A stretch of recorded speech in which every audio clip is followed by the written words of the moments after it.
Hello बच्चों, चलिए प्रश्न को पढ़ते हैं। यदि बिंदु ए का स्थिरीय सदिश a प्लस 2b है तथा ab को a अनुपात 2:3 में विभाजित करता है, तब b का स्थिरीय सदिश है। और हमें विकल्प दिए गए हैं a, b, c और d। ये चार विकल्प दिए गए हैं, इनमें से हमें सही विकल्प का पता लगाना है। प्रश्न को हल करेंगे उसके पहले मुख्य अवधारणा लिखेंगे। मुख्य अवधारणा। मुख्य अवधारणा में हम प्रश्न को किस प्रकार से हल किया जाएगा इस बात पर चर्चा करेंगे, या फिर उससे संबंधित यदि सूत्र होंगे तो उनको लिखेंगे। यहाँ पर हम अंतर विभाजन का सूत्र लिखने वाले हैं, जिसको हम एक चित्र से समझ सकते हैं। मान लीजिए यहाँ पर हमारे पास सदिश ए है, यहाँ पर सदिश बी है, और इसको एम अनुपात एन में कोई आर सदिश विभाजित करता है। एम अनुपात एन में तो आर का जो स्थिरीय सदिश होगा वो क्या होगा, देखो ये हो जाएगा एम बी सदिश प्लस एन ए सदिश, और बटे में आ जाएगा अनुपातों का योग अर्थात एम प्लस एन। तो यह सूत्र आपको प्रश्न के लिए याद रखना है। अब हमें जो प्रश्न में दिया गया है पहले उसे लिख लेते हैं हम। तो यहाँ पर क्या क्या दिया है देखो, हम लिख लेते हैं। दिया है, हमें दिया है ए का स्थिरीय सदिश अर्थात ओ ए सदिश हमें दिया गया है। ए सदिश प्लस 2 बी सदिश। उसके बाद बी का स्थिरीय सदिश हमें ज्ञात करना है, तो ओ बी का स्थिरीय सदिश हम एक्स सदिश मान लेते हैं।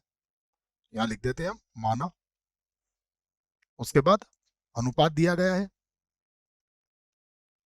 अनुपात यहाँ पर अनुपात कितना है, 2:3 है। अब इससे संबंधित हम एक चित्र यहाँ पर बना सकते हैं। यहाँ पर एक चित्र बना लेते हैं। जैसा प्रश्न में कहा गया है, यहाँ पर बिंदु ए है, यहाँ पर बिंदु बी है, और इसको सदिश ए किस अनुपात में विभाजित करता है, यहाँ पर इसको 2:3 में ये विभाजित करता है, ऐसा प्रश्न में कहा गया है। तो अब हम ए का जो स्तरीय सदिश होगा इस सूत्र की सहायता से ज्ञात कर सकते हैं।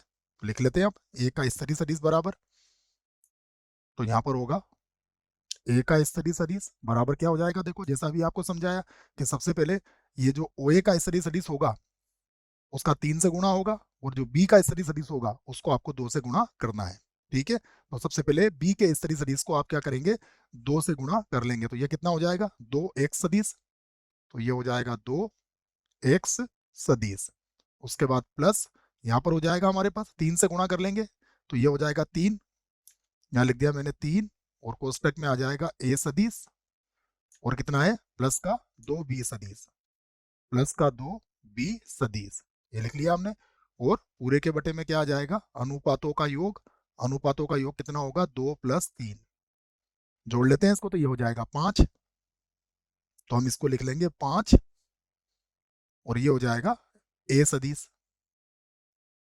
उसके बाद ये हो गया 2x सदिश, प्लस इसको 3 से गुणा करेंगे तो ये हो जाएगा 3 a सदिश, और ये हो जाएगा 6 b सदिश। सभी को बराबर के एक तरफ लाके इसका पक्षांतरण कर देते हैं।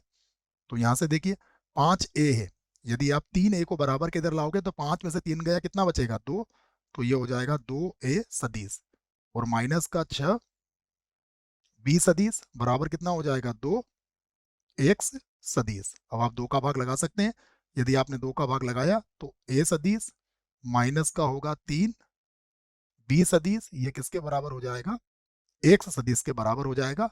इसका अर्थ ये हुआ कि हमारा उत्तर आ चुका है। मैं फिर से लिख देता हूँ, x सदिश बराबर क्या होगा, बराबर होगा a सदिश, और माइनस का हो जाएगा 3 b सदिश। विकल्प देखते हैं कौन सा विकल्प सही है।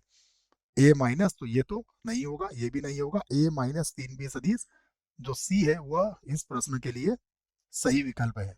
आशा करता हूं बच्चों प्रश्न का उत्तर अच्छे से समझ में आया होगा। धन्यवाद।